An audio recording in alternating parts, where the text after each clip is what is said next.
जोंनि बागानपारानि सासे गाहाम समाज सिबियारि आरो एकाडेमि अफिसार होननानै जोङो जायखौ सिनायथि होदों रमेश रामसियारि फंनैसो बाथ्रा नोंथांमोननि सेराव बुंगोन।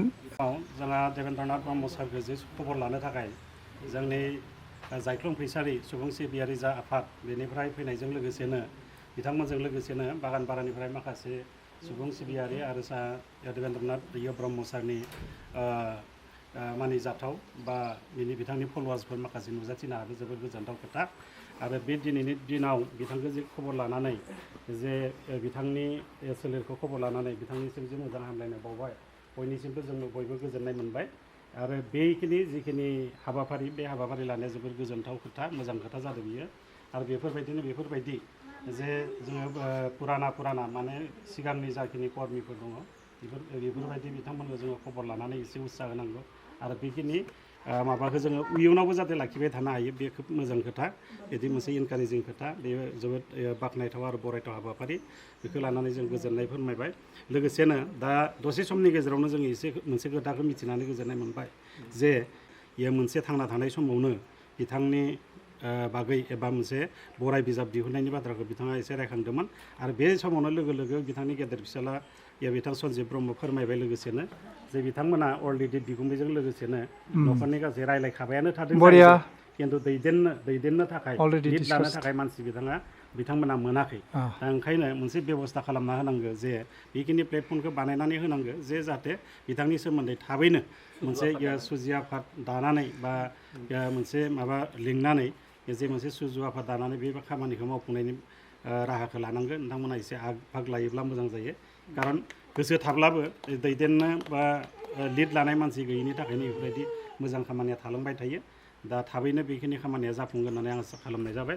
आरो नोंथांमोना जोबोद अभिज्ञ मानसि सुबुं सिबियारि आफादनिफ्राय बेखौ एसे आग भाग लानानै मोनसे सेटिंसखौ मोनसे बानायनानै होयोब्ला जोबोद गोजोननाय मोनगोन। बेखिनिखौ आङो जोबनायाव बयनिसिमबो खावलायनाय जाबाय। गोजोन्थों। जोबोर मोजां मोनबाय हास्थायबाय एबा मिजिंथिबाय आरो जों आसा थिबाय बिथां देबेन्द्रनाथ ब्रह्मनि जे हामलायमा बिहुं बेखौ बावैनो बिबान लानानै जोंनि जायगानि गोरों गोरा सुबुंफोरा आरो जों लोगोसे जाख्लं फैसालि सुबुं सिबियारि गौथुमा बेहाय हानायमानि मदद होनानै दिहुनगोन।